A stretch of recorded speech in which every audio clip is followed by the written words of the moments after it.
સ્વાગત છે તમારું મારી ચેનલ પર। આજે આપણે જોવાના છીએ ધોરણ 9નું સામાજિક વિજ્ઞાનનું આજે લેવાયેલ પેપરનું સોલ્યુશન, જે વાર્ષિક પરીક્ષાનું છે, બરાબર। વિભાગ એ જોઈએ આપણે।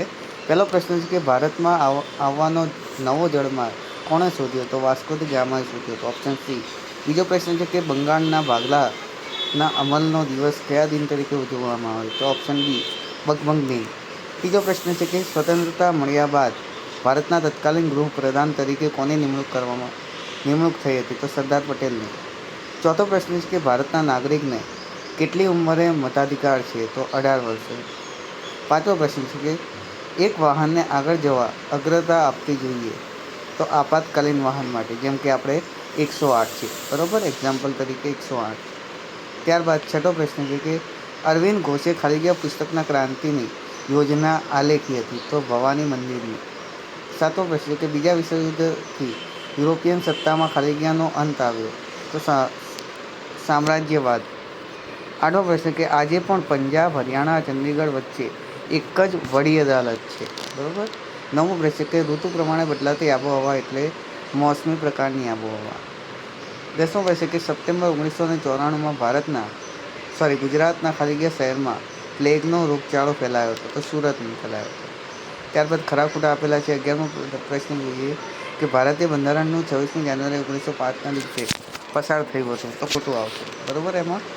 12મો પ્રશ્ન કે લોક અદાલતને કોર્ટ ઓફ રેકોર્ડ તરીકે ઓળખવામાં આવે છે? એમાં પણ ખોટું આવશે। 13મો પ્રશ્ન કે મોસમી પવનોનું મુખ્ય લક્ષણ તેની અનિયમિતતા અને અનિશ્ચિતતા ગણાય છે? તો સાચું આવશે। 14મો પ્રશ્ન કે સારસ ભારતમાં જોવા મળતું સૌથી મોટું પક્ષી છે? એ પણ સાચું।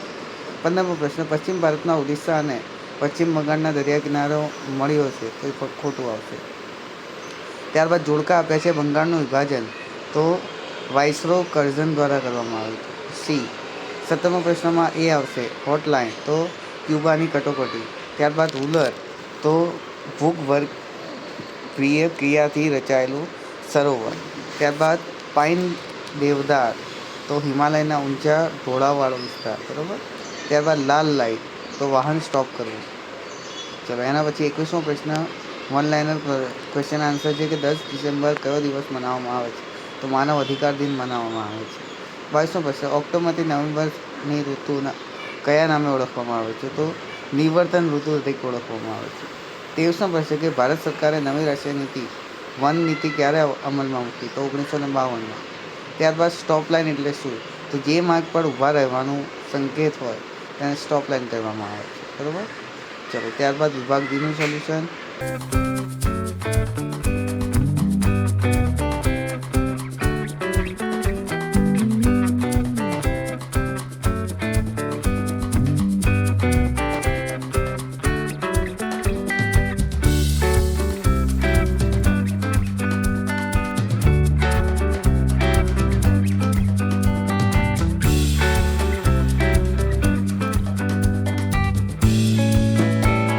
હવે આપણે આગળ નકશો જોઈએ, બરાબર। ચલો પહેલું છે 400 મિલીમીટર વરસાદ, તો એ આવશે આપણે પૂર્વ ભારતમાં, બરાબર। ઉષ્ણકટિબંધ પૂર્વ ભારતની તરફ તમે દર્શાવ્યું હશે તો સાચું પડશે। ઉષ્ણકટિબંધ ખાસ જંગલો, ઉષ્ણકટિબંધ એટલે કે મધ્યપ્રદેશ બાજુમાં આવશે, મધ્યપ્રદેશની આસપાસના વિસ્તારમાં તમે દર્શાવ્યું હતું। એવું નહીં કે એક્ઝેક્ટ મેં દર્શાવ્યું ત્યાં જ, પણ એના આસપાસના વિસ્તારમાં પણ તમે દર્શાવ્યું હશે ને તો તમારું સાચું જ ગણાશે। ત્યારબાદ કાળી જમીન, તો કાળી જમીન એ મહારાષ્ટ્રમાં પણ આવી, ગુજરાતમાં પણ તમે દર્શાવ્યું હશે તો સાચું હશે, બરાબર। ઘણી બધી જગ્યાએ કાળી જમીન આવી। ત્યારબાદ ગીરનું અભયારણ્ય માત્ર એક જ જગ્યાએ આવેલું, એ પછી અલગ અલગ જગ્યાએ ના થાય, બરાબર।